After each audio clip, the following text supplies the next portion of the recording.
remember. I can really be first. I didn't know that. All right, so I always have to start with just, ladies, this.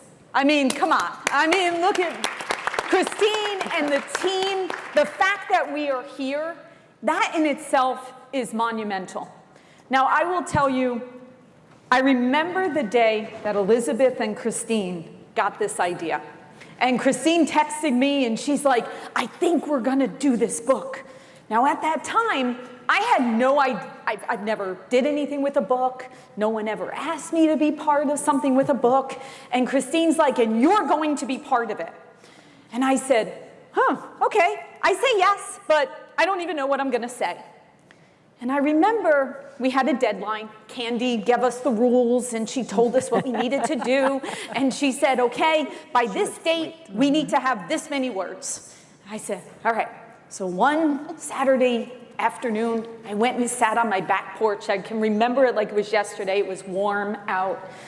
And I sat down on this blank piece of paper, and I said, what is my story? What is it? And the first thing that came to my mind in that moment was something that was told to me when I was 19 years old, and the words from a beloved family member said, you just ruined your life, and you will never, ever amount to anything. That was told to me by my sister when I announced that I got pregnant. And in that moment, I had this sense of shame that came over me, to where I said, well, I guess the fact that I was going to college, I was with my high school sweetheart, I was engaged to be married, I had a plan to become a lawyer because I wanted to fight for other people, had all been thrown out the window. To fast forward that story, when me and my husband were struggling and I stayed home with my son, I needed to do something in the evening because we couldn't afford daycare, and I got a job, telemarketing, for a mortgage campaign. Well, there's another twist of my life. But the interesting thing is that when I was 21 years old working in that telemarketing firm, I lied about my age. I actually was so embarrassed about being a young mom that I added 5 years to my age. I only wish I could go back and now keep taking them away. But I made myself older. I actually remember celebrating my 30th birthday when I was 25. They had a big party for me. That's the best. But at that company, that was my opportunity to say to myself, you know what?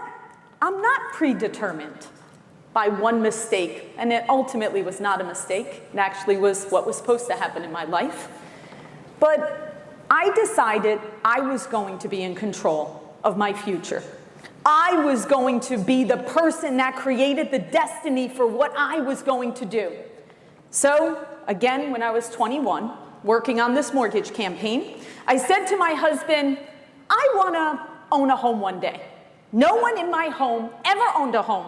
No, my parents didn't own a home. We didn't grow up in that. But I said, you know what? I speak to all these people. They have mortgages. I'm refinancing all of them. I want to have one of those myself. I want to own a home. And so I went and I knocked on the door of the vice president of that marketing company. And again, those things that play in your brain. And he looked up at this young lady there, kind of going, who the heck is this? And I walked in and I said, I'm Laura Brandao, and I work in the evening on your telemarketing mortgage campaign. And he's like, yeah, and? And what would you like? And I said, I would like to own a home one day. And he said, okay, what would you like me to do for you? And I said, I want to work more hours. And the gentleman said, okay, how about if you run some reports in the evening? That night, I stayed till midnight. I ran a bunch of reports, And when I ran those reports, I analyzed them and I made recommendations. And then I ran around and I made copies of these reports and I slipped them under the door of every single executive that I knew of in that company. And that's my first lesson. Go above and beyond and be undeniable. Because the next day, when I walked into that company, that same gentleman that didn't know my name, when I knocked on the door, "Hey, Laura, come here." Immediately, I think to myself, uh-oh, I did something wrong. What did I do? He's going to be pissed off that I slipped them underneath the door. And he's like, "Why did you do that? Why did you not just print the reports like I told you?" I said, "Well, to be quite honest, I didn't think any of you would know that Sue is someone that works as a teacher, and she would be best placed on this particular campaign. Or this other gentleman is really good at technology, so he would be best on this Prodigy campaign." No joke, we had a Prodigy campaign. We used to send out the little CD-ROMs. Oh my. So yes. So, bringing it back. Yeah. But back then, people just, that was what it was. They were told to do a job, and they did it. But my brain didn't work like that. My brain said, well, I'm going to go a step further. And I learned to be undeniable. Now, after 5 years, I move on to another mortgage company. And that's my second lesson. Move on to a mortgage company. I start a whole sales campaign. We do phenomenal. I take over operations. We're doing great. And then the market turns. My first cycle of market turning. That was my entry into that. Well, I had been given a promotion. I had been given more money. And I always remember, I'm 27 years old, and the gentleman calls me into his office, and he's like, "Laura, you are not really worth X. So you know what I'm going to do? I'm going to take away $10,000 from your salary today. And, you know, you'll be happy with that." And in a blink, with having 2 children, a mortgage, and not even thinking to call my husband or anything, I said, "If you take away that $10,000, today's my last day. I will leave here." I did leave there. I worked the rest of the day giving everyone instruction on what they need to do, and I left with no job, no plan, or no idea. But one thing I knew for sure is no one was ever going to tell me that I'm not worth what I'm being paid. And that was the second lesson that I learned. Okay, so with that, fabulous, move on, all that stuff. All right, so what is my final lesson of, kind of going through things? The title of my chapter is called Say Yes Every Day. But what does that mean? No, it doesn't mean to say yes to everything. That's not what it means. What it means is in 2018, I was asked to moderate a panel. It was the very first time I was ever put on a stage. I was scared more than you could possibly imagine. I mean, I literally was sick as a dog just thinking about getting on a stage. Well, I did it, and after I got off that stage, I had a line of women waiting to speak to me. Again, I'm like, oh my God, I did something wrong. What did I do? First thing I thought I always have. So they're like, "Laura, thank you." Thank you for what? Thank you for being a woman mortgage executive, because all the other executives were men. Thank you for sharing your story. Thank you for showing that you came from the early beginnings of being pregnant at 19 and working as telemarketing, making $7 an hour and doing what you did to get to where you are. Thank you. And in that moment, I thought to myself, number one, I realized at that age, I still saw myself as that 19-year-old that was ashamed. It was one of the things that I realized, the reason why I didn't want to tell my story, the reason why I didn't want to be on the stage, is I thought no one wanted to hear from me. I thought no one wanted to know my story or what I did. And that was the next lesson.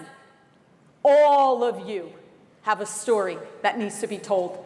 All of you have something to teach someone and to share. So don't ever hold back, because your story that you have has to be shared with the rest of the world, because you don't know who needs to hear it today, tomorrow, for the rest. And say yes every day means that every single day that I wake up, I'm going to say yes to providing the biggest impact that I can make on this world. And all of you have that ability.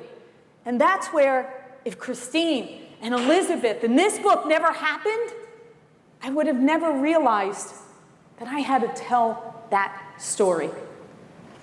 So my final pieces that I learned is that with my book that I wound up writing, the full version of Say Yes Every Day, I realized that every one of us has a uniqueness, a special superpower that we have to share. Discover that superpower. Own that superpower. Your uniqueness is a gift, and no one has the same one that you have. Share your light with others. Be part of a community like Women with Vision, that we can all come together and support each other. Also, take care of yourselves.